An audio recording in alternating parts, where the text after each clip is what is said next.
Thank you.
ही पावन झालेली महाराष्ट्र भूमी व या महाराष्ट्र भूमीमध्ये असणाऱ्या छोटस गाव व या छोटस गावामध्ये स्वानंद निवासी गुरुवर्य भिकाजी बाबा वाजवणेकर यांच्या प्रेरणेने हरिभक्त परायण कैलासवासी मारुती बाबा गुरु व कैलासवासी भक्त भिकाजी बाबा गुरु मुखे बालयोगी गणेशनाथजी महाराज भीमाशंकर हरिभक्त परायण सखाराम महाराज यांच्या कृपाशीर्वादाने हा सुंदर असा भंडारी नाम सप्ताह वर्ष 65 व ज्यांनी मला ही सेवा दिली अशा असणारे कैलासवासी सुशीला ताई गोंगे यांच्या स्मरणार्थ ज्ञानेश्वर महाराज गोंगे यांच्यातर्फे मला मिळाली म्हणून मी त्यांचे परमभागी समजते व आपल्या कीर्तना टाळकरी मारकरी विनेकरी साऊंड सिस्टीम गायनाचार्य मृदुंगाचार्य यांचे ही मी अंतकरणापासून आभार मानते व ज्यांनी मला जन्माला घातलं लहानाचं मोठं केलं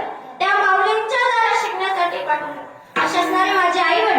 यांचेही मी अंतःकरणापासून आभार मानते व ज्यांनी मला एवढं शिक्षण दिलं असे असणारे माझे गुरुवरी हरिभक्त पारायण मृदुंगाचार्य दीपकजी महाराज सुद्रीक पाटील व सौ भगवताचार्य समाज प्रबोधनकार कीर्तनकार सवनीताताई महाराज सुद्रीक पाटील माई व बाबांच्या चरणी नतमस्तक होते व सेवेला समर्थ करते. विठ्ठला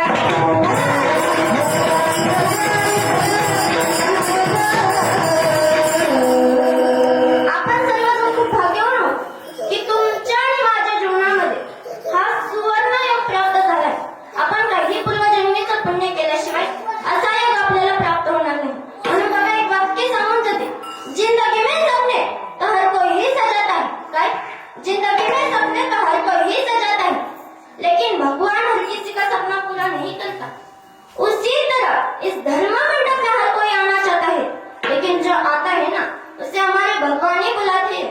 आणि इथे जे आलेत ना त्यांना आपल्या भगवान परमात्म्यानेच बोलवले. म्हणून या महायज्ञाच्या निमित्ताने आजचा घेतलेला भंग हा नामपर आहे.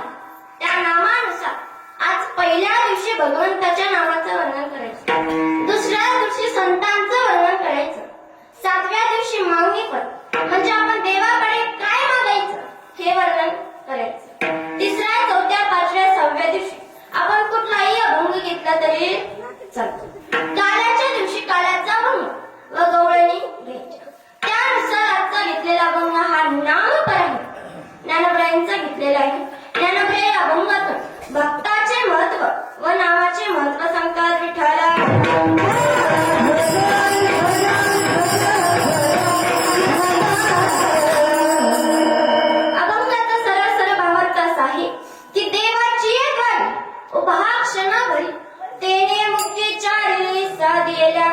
जर देवाच्या दारात क्षणभरी उभा राहिलो ना तर त्या चारही मुक्त्या आपल्याला प्राप्त होतात. आता तुम्हाला प्रश्न पडला असेल त्या चार मुक्त्या कोणत्या, तर मी तुम्हाला नंतर सांगणारच आहे. पण त्या अगोदर त्या देवाच्या दारात उभा राहून जमेल का? जमेल का? बोलत सर, जमेल का? नाही ना. मग हे जे तोंड दिले ना ते देवाने आपल्याला नामस्मरण करण्यासाठीच दिले. म्हणून या सावळ्या विठुमाऊलीचं भजन करा, नामस्मरण करा, हरी हरी मंत्राचा जप करा, तरच पुण्याची गणना स्वतः भगवान परमात्म्याला सुद्धा करणं शक्य. हरिमुखे म्हणा पुण्याची गणना कोण करेल. बघा, एक साधक ज्ञानोबरायांकडे आला आणि तो म्हणाला, मी ज्ञानोबराय तुम्ही म्हणता ना की देवाच्या दारात उभा राहा, हरी हरी म्हणा, पण आम्हाला संसार आहे की नाही, मुलं बाळा आहे की नाही, आम्ही आमचा संसार सोडून परमार्थ करायचा का? त्यावेळेस ज्ञानोबराय म्हणतात की असोनी संसारी जिवे वेगू करी वेदशास्त्र भारी पाय सदा. ज्ञानोबराय म्हणतात की जर तुम्ही संसारात राहून परमार्थ केला तर ज्यावेळेस भगवान श्रीकृष्ण पांडवांच्या घरी सतत राबले राहिले त्याचप्रमाणे तुमच्याही घरी सदैव वासतील असं व्यासांनी सांगितलंय. ज्ञानदेवा म्हणे व्यासाची पुन्हा द्वारके चाला ना पांडवी. हा झाला भंगाचा सरळ सरळ भाव. तुमच्या आणि आमच्या भाषेत समजायचं तर ठळक ठळक बातम्या. विठ्ठला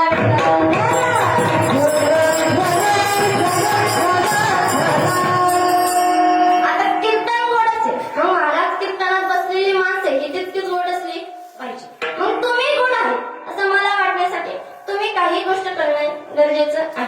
कीर्तनात बसताना सर्वांनी 3 नियम पाळायचे. कुठले कुठले? तर पहिला नियमच आहे की कीर्तनात कोणीच कुबड काढून बसायचं नाही, पाय पसरून बसायचं, चप्पल घालून बसायचं नाही. चप्पल घातली तर त्या चप्पलावर लक्ष ठेवून बसायचं. बघा, काही माणसं बसताना असे बसतात की तिकडून महाराजही दिसावं आणि इकडून चप्पलही दिसावं. आता ही काही बसायची पद्धत झाली का?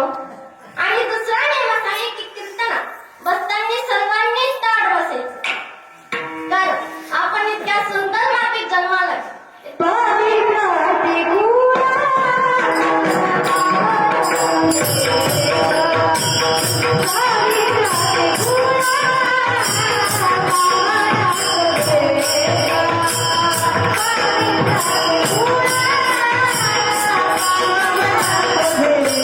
Yeah.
काही आपण कल्पनाही करू शकत नाही. बघा, ज्यावेळेस रुक्मिणी मातेचं व भगवान परमात्म्याचं लग्न जमलं त्यावेळेस लग्नपत्रिका वाटण्याचं काम हे अशा व्यक्तीकडे दिलं होतं की तो देवावर आधीच रुसला होता, कारण देवाने त्याला बायको दिली नव्हती.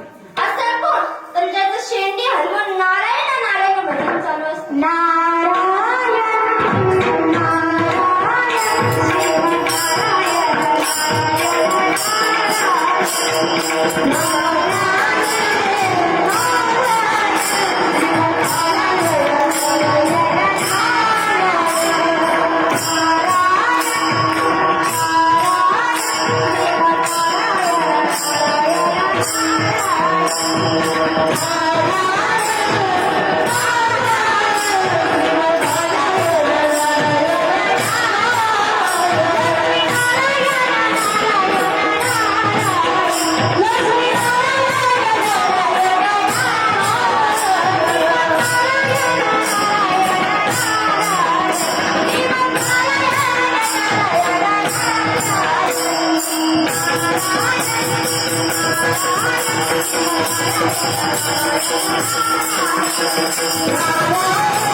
नाव त्याचं नारदजी.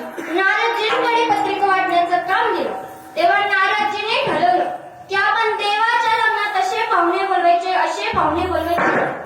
की ते देवाच्या लग्नातून उठून गेले पाहिजे. मग नारदजींनी पहिली पत्रिका दिली महासागरात. आता प्रॅक्टिकली विचार करा, इमोशनली सोडा. जिओग्राफीच्या दृष्टिकोनातून पाहायचं म्हटलं तर 71 ही जमीन पाण्याने व्यापलेली आहे. 29 ही जमीन आहे, म्हणजे आपले पृथ्वी समुद्राच्या कडेने आहे. मग एवढा मोठा समुद्र एवढ्याशा द्वारकेमध्ये मावणार होता का? म्हणून जिथे शक्य नाही तिथे देव शक्य करून दाखवतो.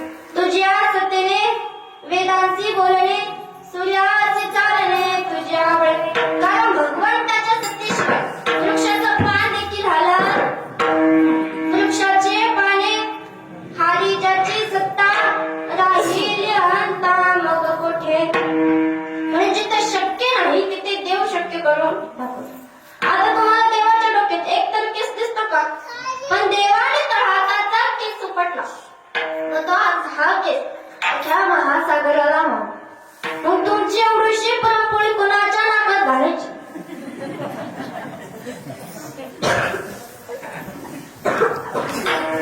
मग एवढा मोठा बघा, ज्यावेळेस आता यावरून एक उदाहरण सांगते.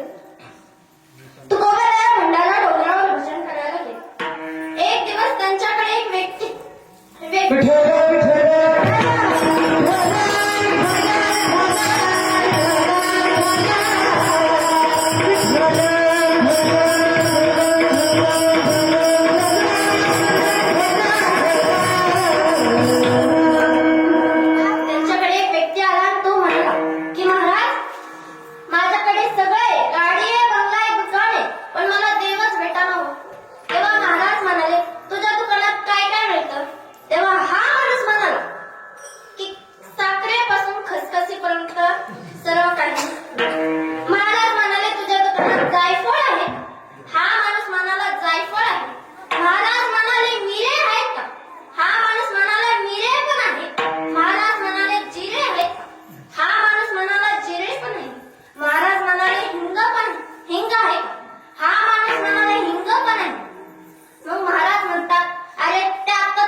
आहे.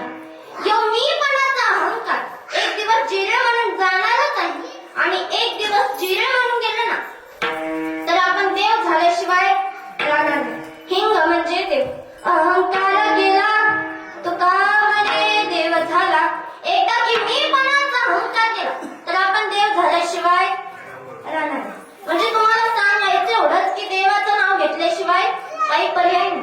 एकदा जरी त्या देवाचं नाव घेतलं तरी आपला उद्धार होतो. मग बघा एक वाक्य सांगून जाते. जैसे शरीर के लिए भोजन की आवश्यकता है, काय? जैसे शरीर के लिए भोजन की आवश्यकता है वैसे आत्मा के लिए ही भोजन की आवश्यकता है. म्हणजे सांगायचं एवढंच की जशी शरीराला भोजनाची गरज असते ना तशी आत्म्याला देखील भोजनाची गरज असते. आणि आपण काय करतो? वार बदलला की देवही बदलतो. सोमवार आला की कुठल्या देवाची भक्ती सुरू होते? तर महादेवाची भक्ती सुरू होते. महादेव हे गेला मग सोमवार हे गेला. आता आला मंगळवार. मंगळवारी कोणती देवी असते हो?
मंगळवार गेला. मंगळवारची देवी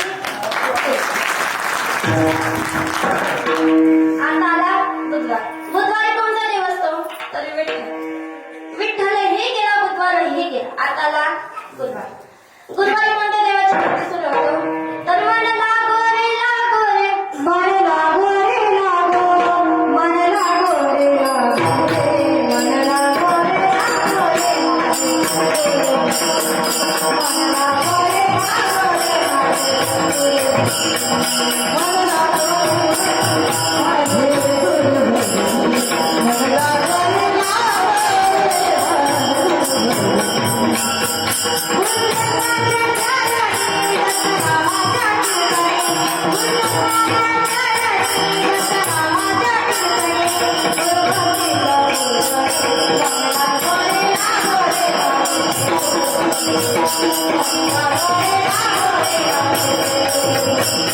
रे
शुक्रवारही गेला. शुक्रवारची देवी ही आताला शनिवार. शनिवारी कोणता देव असतो?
शनिवारचा देवही गेला.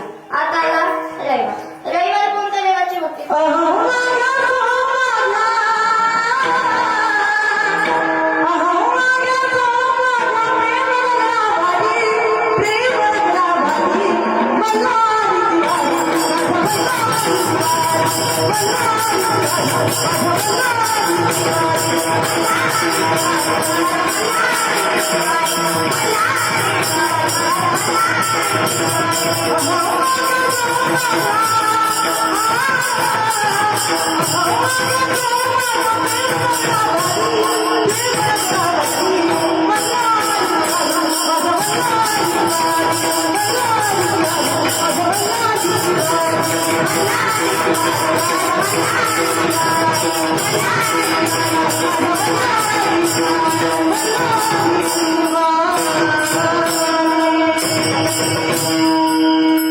रविवार गेला. आला पुन्हा झाली महादेवाची भक्ती सुरू. पण वारानुसार काही भक्ती कामाची नाही, याला काही साधन म्हणत नाही. बघा याही बरोबर सांगून देते. एक हिंदूचा भक्त व एक मुसलमानाचा भक्त. आता दोघेही भक्त आहेत आणि दोघेही जहाजामध्ये प्रवास करत आहेत. समोरून मोठी समुद्राची लाट आली. ती जहाज पलटी झाली. त्या दोघांवरही खूप मोठे मोठे संकट आले. आता माणसांवर संकट आले की माणसांना काय आठवतो? तुम्हाला काय आठवतो? देव आठवतो. मग त्यांनी देखील देवाला आठवायला सुरुवात. मग जो मुसलमानाचा होता त्याने त्याच्या अल्लाहचा दावा सुरू केला. अल्लाह मुझे बचाओ, अल्लाह मुझे बचाओ. पण जे हिंदूचा होता ना त्याने तेवढाच विचार केला की आपले देव किती आहेत? किती आहे तो? 33 कोटी देव आहेत. त्याने तेवढ्या गडबडीत विघ्नहर्ता गणेशाचा दावा सुरू.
गणपती बाप्पा निघाले. तेवढा त्या माणसाने मंत्र बंद केला आणि म्हणाला की याला याच झेपणा, तो येऊ कधी आपल्याला वाचेल.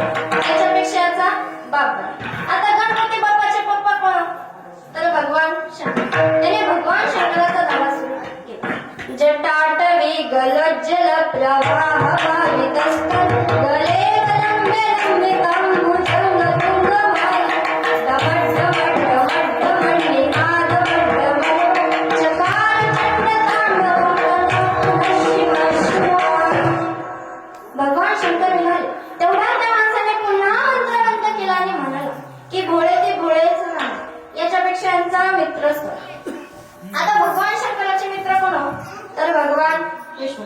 त्याने भगवान विष्णूचा धावा सुरू केला. इथे भोले बाबा निघाले. तेवढ्यात पार्वती मातेने अडवलं आणि म्हणाले की कुठे चालले? तेव्हा भोले बाबा म्हणाले की मी माझ्या भक्ताकडे चाललोय, तो संकटात आहे. तेव्हा पार्वती माता म्हणाल्या की तुम्ही नीट लक्ष दिले, तो तुमची नाही तर तुमच्या मित्राची वाट बघतोय. मग जो मुसलमानाचा होता ना, त्याने त्याच्या अल्लाचा धावा सुरू केला, म्हणून त्याचा अल्लाह आला पण आणि त्याला घेऊन गेला पण हे जे हिंदूचं होतं ना, त्याने सारखे देव बदलले, म्हणून त्याच्या नाकात तोंडात पाणी लावून तो तिथेच. म्हणजे तुम्हाला सांगायचं एवढंच की एकतत्व नावाच्या साधनात दैवताची बांधा बांधत नाही. जोपर्यंत तुमच्यामध्ये आशा वासना आहेत ना, तोपर्यंत अहंकार देखील आहे. तोपर्यंत तुम्हीही देवाकडे जाऊ शकत नाही आणि देवही तुमच्याकडे येऊ शकत नाही. मग तुम्हाला वाटत असेल ना की देव आपल्याला भेटावं, तर मोह माया वासना हे सर्व बाजूला ठेवा, तरच तुम्ही खरे भक्त. मग भक्त कसे असतात? तर भक्त ऐसे जाणार जे देही उदास गेले आशा पाशा निवारुनी. भक्ती इतकी सोपे नाही, पण करायला गेलो तर तुका म्हणे सोपे आहे सर्वांहून शहाणा तो धनी घेतोय.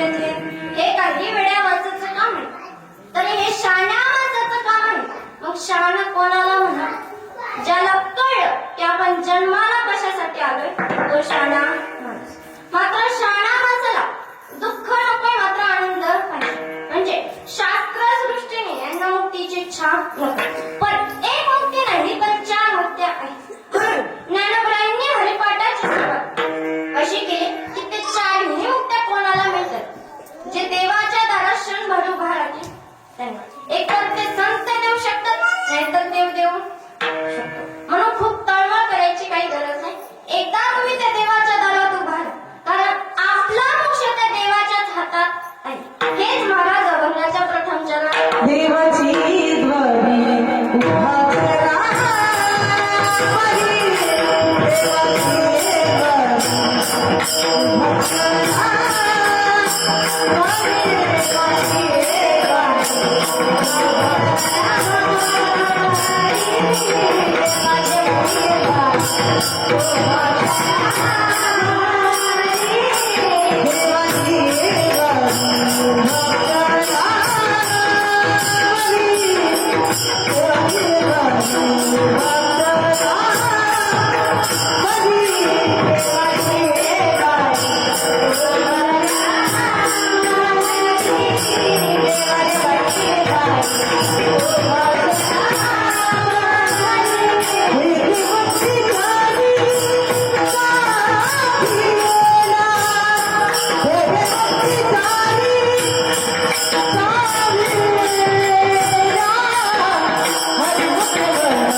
लक्षात घ्या, मुक्त्या चार आहेत. कोणत्या कोणत्या?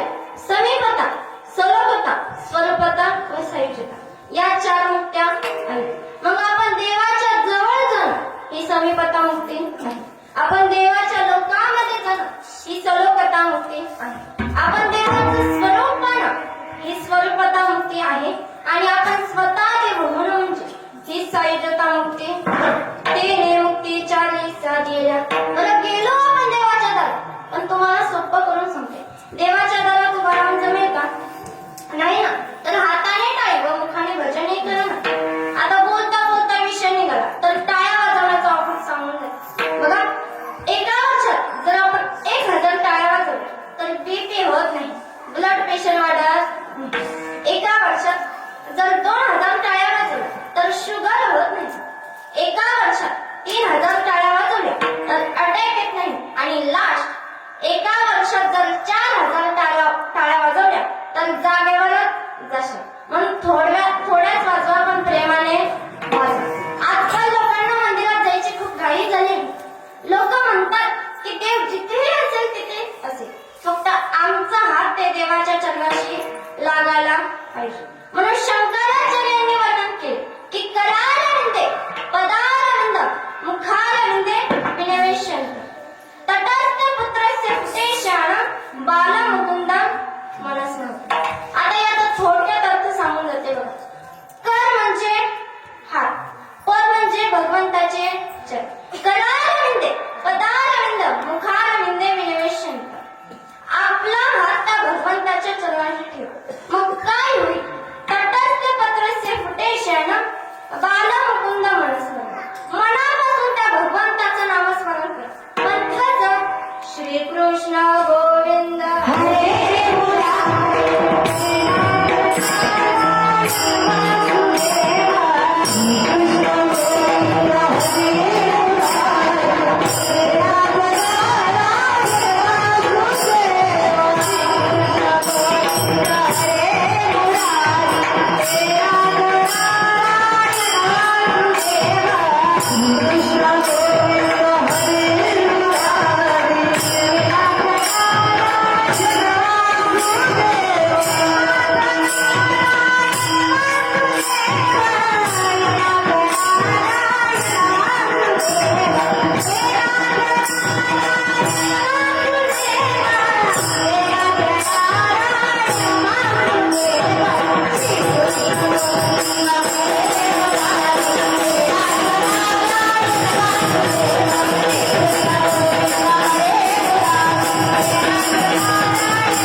परमात्म्याच्या हातामध्ये आहे.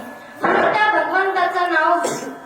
आता हेच ज्ञानोबराय त्यांच्या भाषेत सांगतात की जर तुम्ही देवाच्या दारात क्षणभर घरी उभा राहिलात ना, तुम्हाला जे पाहिजे ते भेटेल.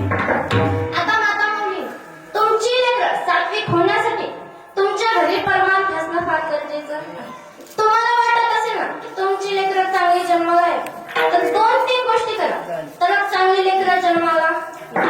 बघा, रामकृष्ण हरी उच्चार असू द्या तुमच्या होटाला, गर्भात लेकरू असताना ज्ञानेश्वरी लागू द्या तुमच्या होटाला, तरच ज्ञानोबा तुकोबा येतील तुमच्या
आपण कोणत्या मातीत जन्माला आलो यात श्रेष्ठत्व ठरत नाही. आपण कोणत्या धर्मात आलोय यात देखील श्रेष्ठत्व ठरत नाही, तर त्यांच्या हृदयात असणाऱ्या हिमतीवर यात श्रेष्ठत्व ठरत. म्हणून बघा, छत्रपती शिवाजी महाराजांकडे एका जातीचे लोक नव्हते, अनेक जातीचे वेगवेगळ्या समाजाचे लोक महाराजांजवळ होते. मराठा, सुतार, लोहार, चांभार, नावी, गुरु, जोशी, वाणी, मुलाणी, साळी, माळी, धनगर, पारधी, कातरी, आदिवासी, कोळी आणि अक्केरी म्हणतात. एवढ्या जातीचे लोक महाराजांजवळ होते. 18 पगड्या जाती सोडा, सरा समाज मराठा मुळा, स्वराज्यावर ठेवली डोळा, एका जागी एक केलाय गोळा. म्हणून लक्षात घ्या की छत्रपती शिवाजी महाराजांनी स्वराज्याची निर्मिती केली. माणसं जातीवर निवडली नाही, तर जेवढी माणसं होती तेवढी गोळा केली. त्यांच्या देहामध्ये जातपात नव्हती, तर जेवढ्या जातीचे माणसं होते तेवढे गोळा केले. मग छत्रपती शिवाजी महाराज कोणाला म्हणावं हे थोडक्यात सांगून जाते. बघा, 65 किलोची तलवार वागवतो त्याचं नाव यशाच. 2000 जणांबरोबर एकटा झुंजतो त्याचं नाव बाजी. हात तुटला तरी मातीसाठी लढत राहतो त्याचं नाव तानाजी. 1.5 तासात दुश्मनाच्या सैन्याला गडद पाडतो त्याचं नाव धनाजी. वाघाचा झोटा फाडून त्याचे दात पुसतो त्याचं नाव संभाजी. आणि या सर्वांना एकत्र करून स्वराज्याची निर्मिती करतो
आत्ताची मावळ उशिरा उठे, दारूच्या डॅवर सुटे, लिव्हर तुटे पण पिछे ना.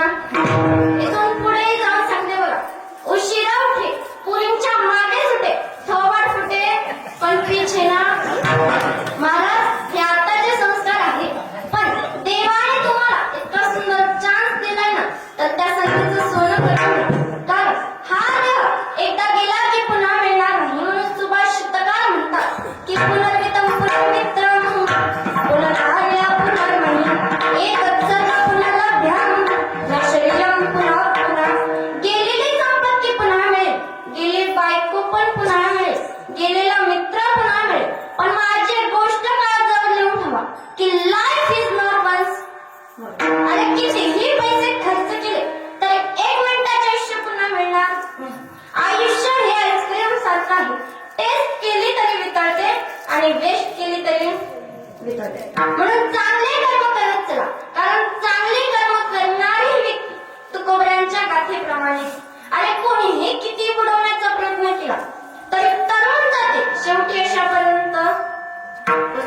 म्हणून या देहाला कितीही चांगले कपडे घाला, कितीही चांगला मेकअप करा, हा देह एक दिवस जाणारच आहे. आता जेवढा सौंदर्य 18 वर्षाच्या वयामध्ये येतं ना, तेवढं सौंदर्य 80 वर्षाच्या वयामध्ये येतं. आता आपल्या गावच्याच म्हातारा बाया इतका सुंदर आहे, तो भाग वेगळा. मग जेवढा सौंदर्य 18 वर्षाच्या वयामध्ये येतं, आपण 18 वर्षाच्या वयामध्ये 200 वेळा आरशा समोर चक्र हाणतो ना. म्हातारपणी आपलं तोंड सुद्धा भाव वाटतं का? नाही ना. वाटतं का महिला मंडळ? आता मीच कधी कधी विचार करते की मीच म्हातारी झालो कशी दिसत. विनोदाचा भाग सोडून द्या. म्हणजे तुम्हाला सांगायचं एवढंच की जन्माला आलात ना, त्या जन्माचं चीज करा. नुसतं जन्माला आलात आणि खाऊन पिऊन झोपी गेला यात काही अर्थ राहिला नाही. जन्माला आलात तर त्या देवाचं नामस्मरण करा. जन्माला आलात आणि मेला यात काही अर्थ राहिला नाही. मग जगावं कसं? तर छत्रपती शिवाजी महाराजांचा बघा. त्या काळामध्ये लोकांवर छत्रपती शिवाजी महाराजांवर का विरोध होता, पण शिवाजी महाराजांनी लोकांवर इतका विश्वास ठेवला. विश्वास हा शब्द किती छोटा आहे. वाचायला सेकंड लागतो, विचार करायला मिनिट लागतो, समजायला दिवस लागतो, सिद्ध करायला मात्र आयुष्य निघून जाते. असा विश्वास हा कमवायला देखील लक्षपूर्वक आहे का? 33 कोटी देवांची कोठ्यावधी खूप आहेत, पण भारतात पूजा खूप कमी लोक. पण आपल्या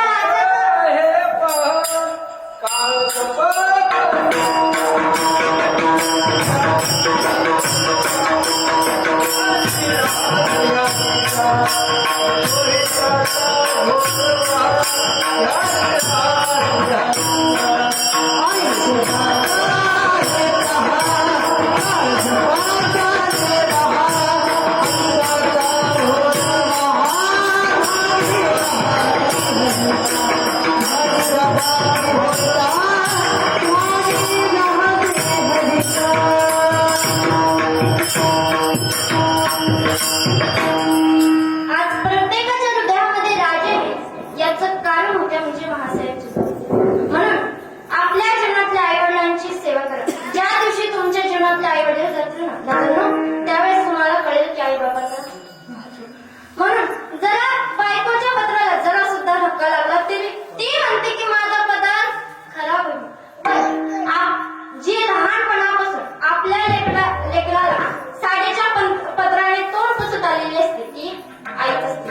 म्हणून आपण आई वडिलांना इतकं काही बोलून जातो, त्याचा आपण विचारही करत. ते शेवटी आपल्या जन्मदाती मायबाप आहे. बघा, जिभेला झालेली जखम ही बरी होऊ शकते, पण जिभेमुळे झालेली जखमी कधी बरी होऊ शकत नाही. म्हणून आईच्या ममतेच्या आणि बापाच्या क्षमतेचा कधीच अंदाज लागत नाही. म्हणून आपण आई वडिलांना सहज विसरून जातो. विसरू नको आई बापाला, जमली त्यांची काय जिजवली तुझ्या शिरावर सुखाची छाया वेड्या.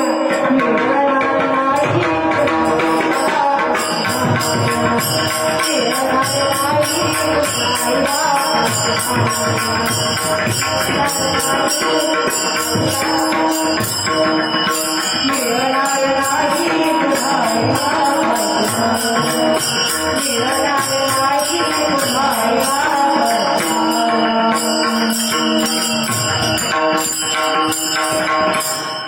मी म्हणत नाही की तुम्ही आई वडिलांवर प्रेम करता ना, पण कधी लग्नाच्या अगोदर एकदा लग्न झालं, बायको घरात आली की मुलं असे वेळे होतात बघा.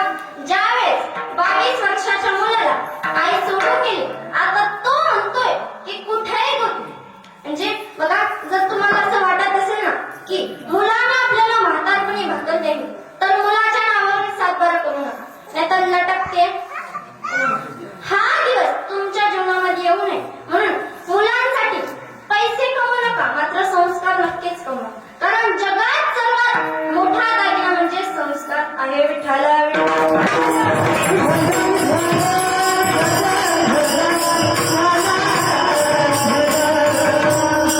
आजचा घेतलेला हा अभंग नामाकर आहे. म्हणून आता बघा, त्या देवाचं नाव कसं आहे, त्या देवाचं रूप कसं आहे. गोड तुझे रूप, गोड तुझे नाम, देई माझा प्रेम सर्व काळ. म्हणून महाराज म्हणतात की तुम्ही हरी हरी म्हणा, तरच पुण्याची गणना कोणच करू शकत नाही. एकदा जर त्या देवाचं नाव घेतलं तरी आपल्याला वैकुंठ लोक प्राप्त होतो. म्हणून त्या सावळ्या विठमावणीचं भजन करा, नामस्मरण करा, हरी हरी मंत्राचा जप करा, तरच पुण्याची गणना स्वतः भगवान परमात्म्याला सुद्धा करणं शक्य होईल. हेच महाराज अभंगाचे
बेसावध असतो, डोक्यावर चढलेला असतो, पण या टाइमला माणूस सावध असायला पाहिजे. म्हणून रामदास स्वामींनी वर्णन केले की सावध सावधान वाचे वदनालयन, काळाचे भयान हे कैते कळत साधन. नारायण नामाचा उच्चार करा. पण काही लोक म्हणतात की आम्ही म्हातारपणी करू. पण ऐका ना, म्हातारपणी तुम्हाला परमार्थ करण्याची संधी भेटेल का नाही? पण मी सांगते तुम्हाला की म्हातारपणी करू नका. 10 वर्षे बालपण, 20 वर्षे तारुण्य, अंगी भरला मदन, मग कैसा सावधान. सावध सावधान वाचे वदनालयन, काळाचे भयान हे काहीतरी करावे साधन. 10 वर्षामध्ये आपण बालपणात येतो, 20व्या वर्षी आपण तारुण्यामध्ये जातो. आता जे 30 वर्षामध्ये आहेत त्यांनी ऐका, मुलं बाळ बायको हे सर्वजण आपल्यावरच अवलंबून असतात.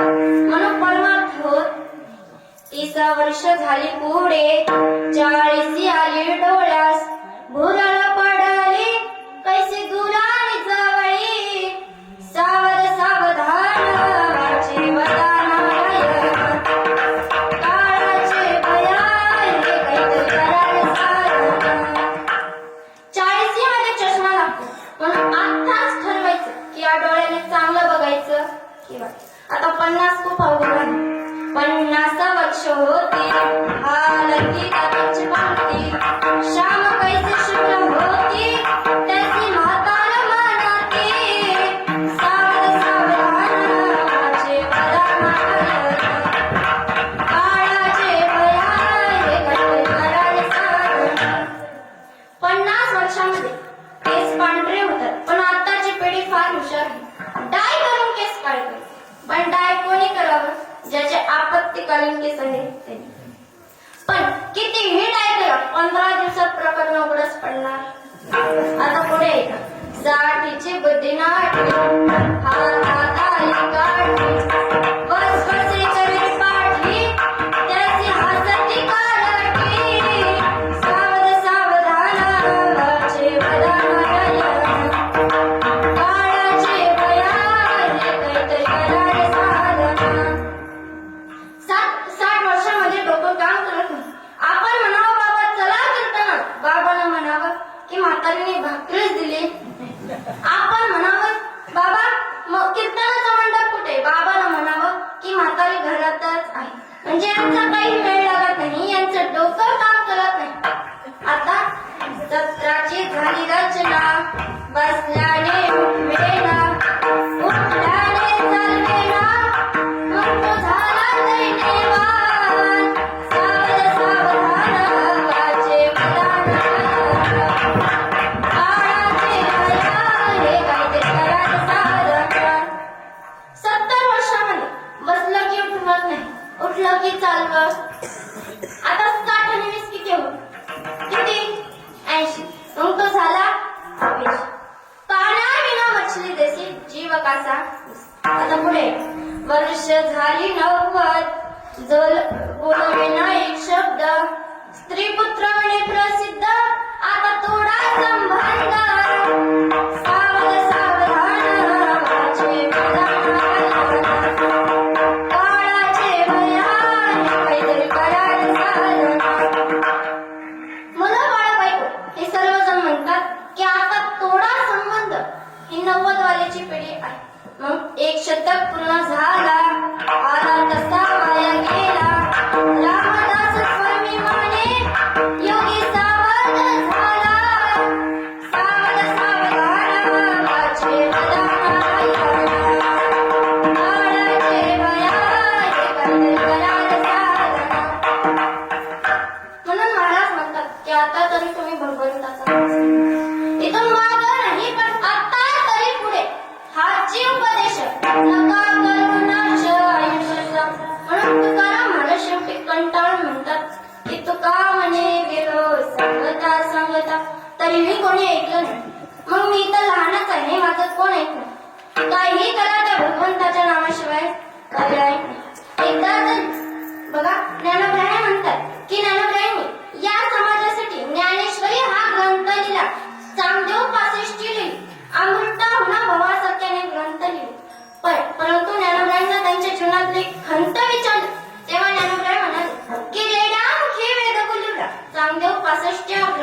वडिला अमृताहुन भवासत्याने ग्रंथ लिहिले, या समाजाला दिले. परंतु हे सुख पाहण्यासाठी माझी आई रुक्मिणी माता व विठ्ठलपंत वडील असते तर आणखी बरं वाटलं असतं. लेकुराचे हित लेकुराचे हित,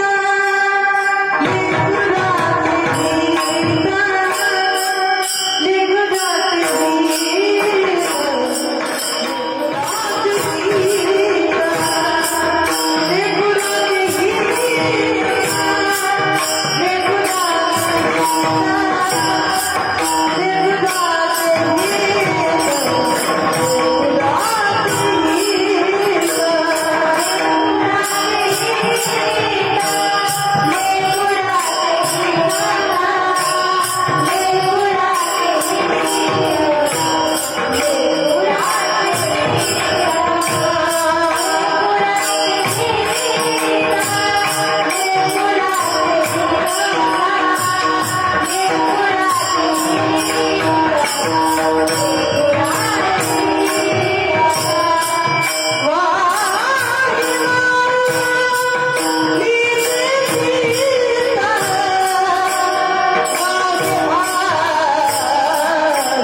लेकुराचे हित व हे माऊलीचे चित्त.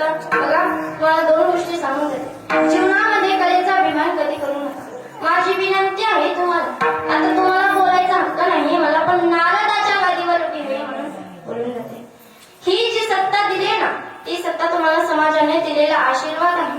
त्या आशीर्वादाचा उपयोग जर तुम्ही समाजासाठी केला तर हा समाज इतका चांगला आहे की गल्लीतल्या माणसाला दिल्लीत आणतो आणि दिल्लीतल्या माणसाला गल्लीत आणून सोडल्याशिवाय राहणार नाही. म्हणून सत्तेचा अभिमान कधी करू नका, कारण सत्ता आज आहे तर उद्या नाही. आजकाल कोणाचं कोणावरचं राहत नाही.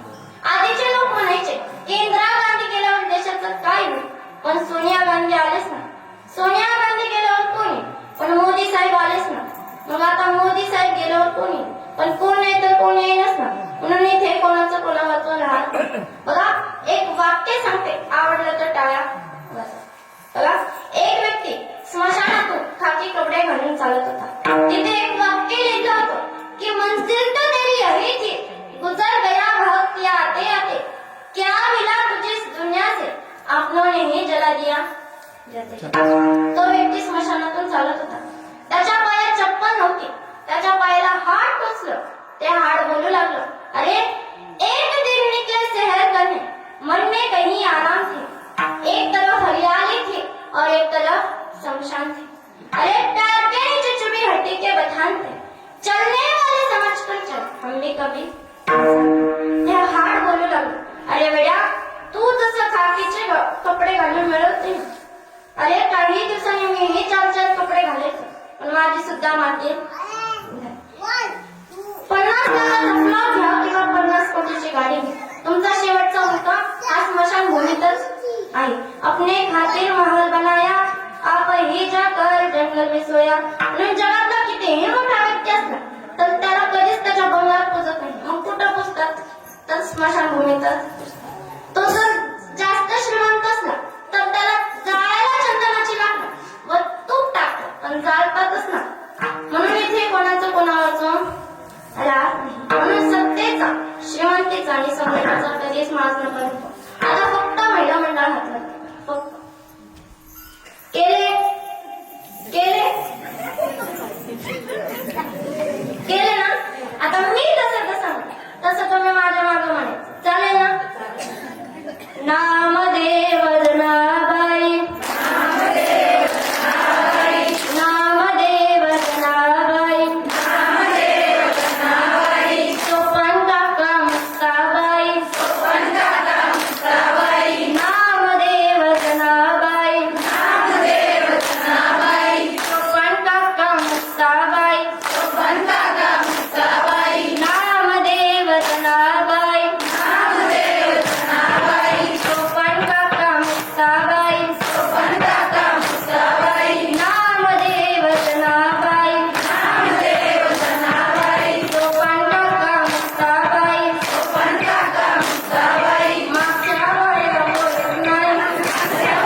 की जर तुम्ही संसारात राहून परमार्थ केला तर विश्वाचा सत्ताधीश ज्याप्रमाणे पांडवांच्या घरी सतत राबले राहिले त्याचप्रमाणे तुमच्याही घरी सदैव वास्तव असं व्यासांनी सांगितले. हेच मानस अभंगाच्या शेवटच्या चरणात सांगतात. ज्ञानदेव भगवाने व्यासाची आठवण. ज्ञानदेव व्यासाची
खूपसुरत गायनाची साक्षी असे असणारे सुवर्ण दीर्घ भागात उपासनाताई उमे, विद्याताई मुडमे, कानसकर बाबा तसेच आमचे बाबा नाव काय मला माहित नाही चंद्रे बाबा यांचे मी अंतःकरणापासून आभार मानते. तसेच साऊंड सिस्टीमवाले काका तुम्हाला तर कधीच विसरणार तुमचे मी अंतःकरणापासून आभार मानते. व मृदुंगाचार्य अमोल दादा कदम व विकास दादा अवसर यांचे मी अंतःकरणापासून आभार. व शूटिंगवाले आमचे हे दादा यांचे मी अंतःकरणापासून आभार मानते. व झालेली सेवा भगवंताच्या चरणी आई वडिलांच्या चरणी समर्पित करते व सेवेला पूर्ण अभिनंदन. गणेश